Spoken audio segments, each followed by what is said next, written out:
Hi అండి, welcome back to our channel. ఈరోజు మన వీడియోలో టేస్టీగా పనస్తొనలు చూసేయండి. మా అక్కగారు అబ్బాయి అయితే 2 పనసకాయలు అయితే తీసుకొచ్చాడండి. అవి అయితే మా ఆయన గారు కోస్తున్నారు.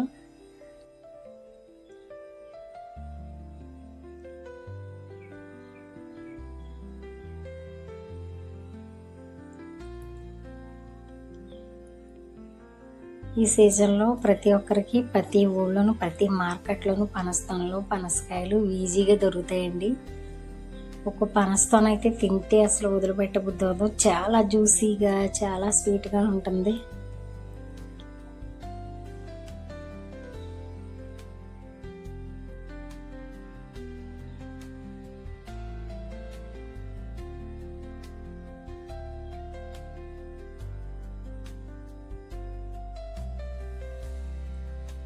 ఇవైతే మా అక్కగారు అబ్బాయి తీసుకొచ్చి ఇచ్చాడండి. అలాగే మీరు మన ఛానల్ మొదటిసారి చూసినట్టయితే ప్లీజ్ అండి ఛానల్ సబ్స్క్రైబ్ చేసి వీడియోకు చిన్న లైక్ చేయండి. మీరు ఇచ్చే లైక్ మాకు ఎంతో మోటివేషన్గా ఉంటుంది. మా వీడియో ఇంకో 10 మందికి యూజ్ అవుతుందండి, వెళ్తుంది ముందుకి.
అవి బద్దల కింద చేస్తుంటేనే దాని నుంచి పాలు అనేది వచ్చేస్తున్నాయి జిగురుగాని.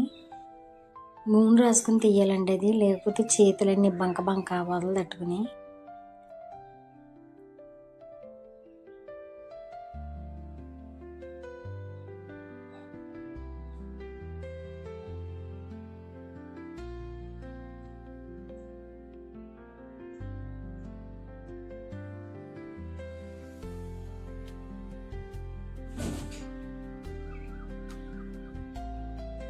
ఇదిగోండి మొత్తం పనస్తొనలు అయితే ఇలా వలిచారు.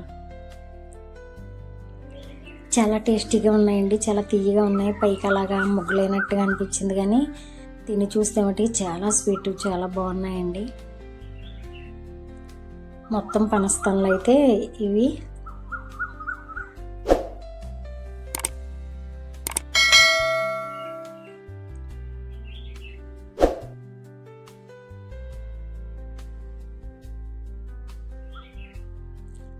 అలాగే పచ్చిమిరపకాయ బజ్జీ వేసానండి.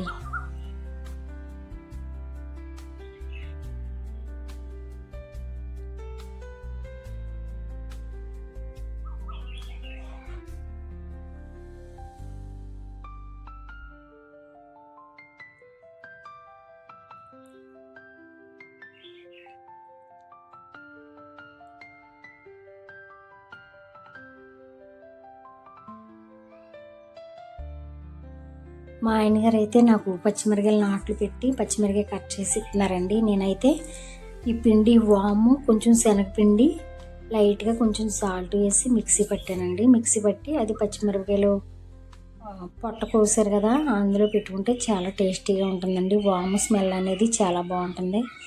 బజ్జీ మనం 2-3 బజ్జీ ఎక్స్ట్రా తిన్నా కడుపు నొప్పులు గట్టా ఉండవు, అరగకపోవడం, అది వాము వేస్తున్నాం కదా. నేను ఎప్పుడైనా చేయాలంటే పచ్చిమిరపకాయ బజ్జీ ఇలా చేస్తానండి.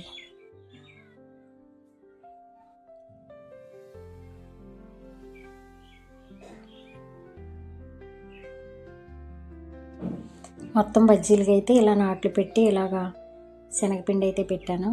ఇక్కడైతే పచ్చిమిరకాయ పిండి కలిపి మిస్ అయిందండి. పచ్చిమిరకాయ బజ్జీ అయితే వేస్తున్నాను, చూసేయండి.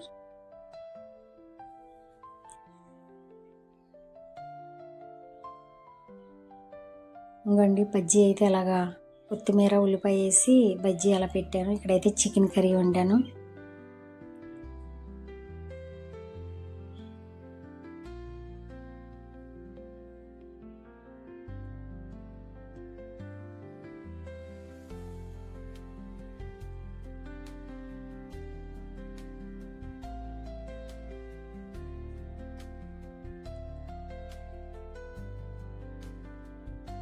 ఇక్కడైతే మా ఆయన గారికి పారంకోడి కర్రీ అయితే వండుతున్నానండి.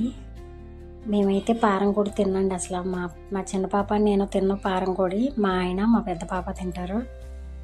మా ఇద్దరికి చికెన్ ఒక 100 రూపాయలు తీసుకొచ్చారు. వాళ్ళిద్దరికి పారంకోడి ఒకటి అయితే ఒక కోడి అయితే కొట్టించుకొచ్చారు. వండుతున్నాను. ముందు కుక్కర్లో ఉడకబెట్టేసుకున్నానండి పారంకోడి. ఆ తర్వాత దాకలో వండాను. నాకు ఎందుకో కుక్కర్లో వండితే టేస్టీగా అనిపించట్లేదు. ఈరోజు వీడియో అయితే ఇదండి. నచ్చినట్టయితే వీడియోకి లైక్ చేయండి.